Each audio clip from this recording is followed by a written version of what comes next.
Olá, irmãos, estamos começando mais um devocional. Hoje, capítulo 9 de Mateus.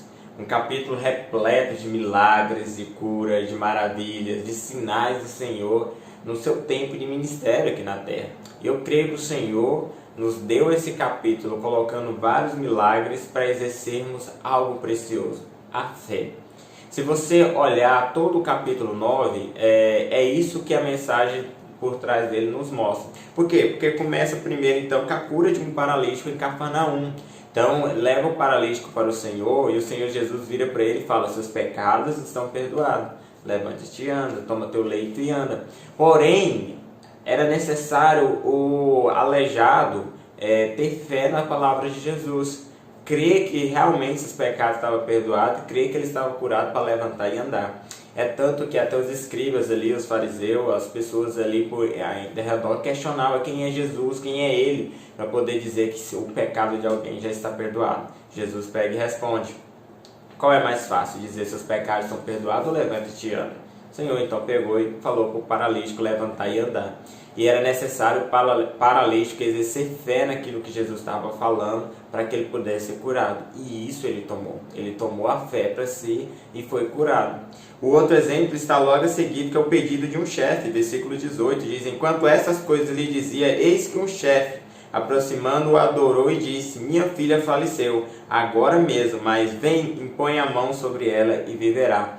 Ou seja, aqui o paralítico é Jairo, mais à frente o capítulo diz que é Jairo, e ele exerceu uma fé tamanha, uma fé grande, para que a filha dele pudesse ser ressuscitada. Porque ele chega diante do Senhor e não fala: minha filha está doente, ele fala simplesmente: minha filha faleceu. Mas eu creio, Senhor, se o Senhor colocar a mão sobre ela, ela viverá. Então ele exerceu uma fé muito grande para que o milagre, para que a glória de Deus pudesse ser manifestada na vida dele. É um outro exemplo. O outro em seguida é a cura da mulher enferma, a mulher do fluxo de sangue. Já havia 12 anos que tinha fluxo de sangue na vida dela. E ela não podia, já tinha gastado todos os seus recursos e não tinha encontrado a cura. Porém, ela dizia consigo mesma: se eu apenas lhe tocar, eu serei curada. Ou seja, ela aplicou tamanha fé que ela falava. Nós cremos, assim como Paulo diz que cremos, por isso falamos, é que a fé tem uma voz. Quando você tem uma fé tamanha, você começa a declarar aquilo que você quer ver. E ela começou então a declarar isso: se eu apenas lhe tocar, serei curada.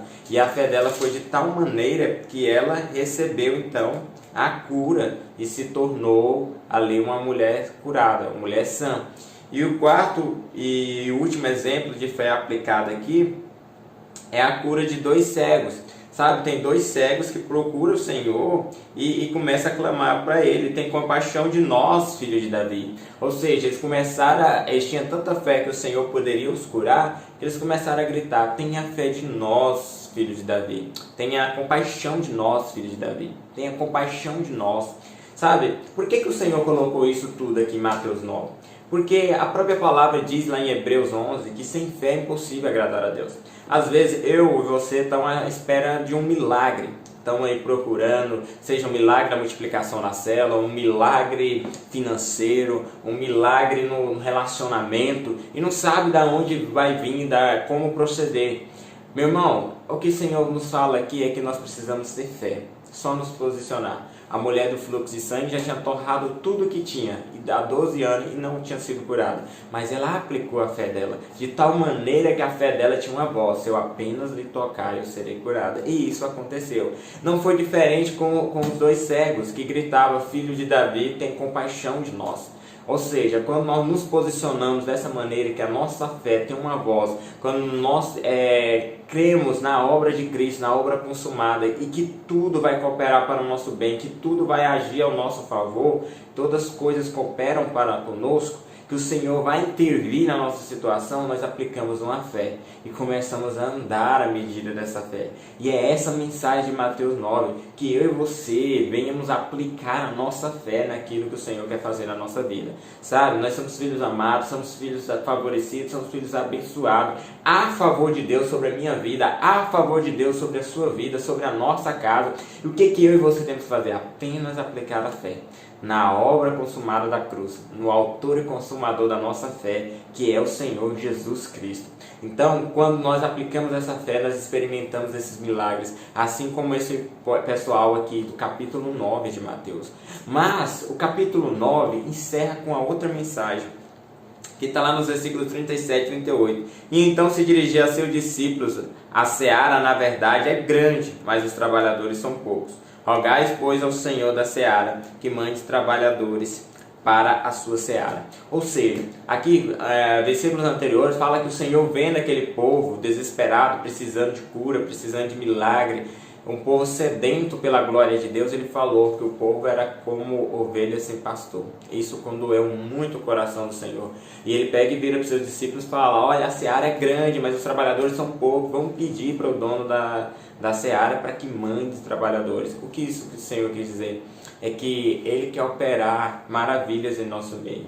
Ele quer manifestar a graça dele, a glória dele no nosso meio. Só que são poucos os trabalhadores, são poucas pessoas que se dispõem, têm fé o suficiente para Deus usar, para curar, para libertar, para Deus usar para liderar uma célula. Por quê? Porque não se dispõem, os trabalhadores não estão correndo do trabalho, vamos dizer assim. É uma geração que está correndo do trabalho. E por isso que Jesus fala: vamos pedir ao dono da seara. Por quê? Porque não é eu e nem você que escolhe quem o Senhor vai usar. Mas nós precisamos pedir nesses dias para que o Senhor levante uma geração ousada, que vai ministrar a palavra, que vai curar, que vai libertar pessoas através da unção do Espírito Santo e da autoridade no nome de Cristo. Então, esse é o tempo de nós pedirmos: Senhor Deus, levante mais pessoas em nosso meio. Porque nós sabemos, nós cremos que os campos já estão maduros, já estão embranquecendo. E o Senhor precisa nos enviar trabalhadores, nos envia esses homens e essas mulheres de Deus que têm a tamanha fé ao ponto de se deixar usado pelo Senhor. Amém? Esse é o nosso devocional de hoje. Eu quero encerrar orando por você, para que o Senhor aumente a tua fé e para que você seja um desses trabalhadores da seara. Senhor Deus, Pai amado, no nome de Jesus, apresenta a vida do meu irmão e da minha irmã nessa hora diante de Ti, declarando, Espírito Santo de Deus, que eu possa aumentar a fé dele. Ó Pai, Senhor, que os olhos deles possam estar na obra consumada da cruz. Sim, Espírito Santo de Deus, remove toda dúvida, remove toda ansiedade, toda angústia do coração do meu irmão, Pai, trazendo paz e a certeza da vitória. Senhor Deus, também oro para que o meu irmão seja ativado nesses dias,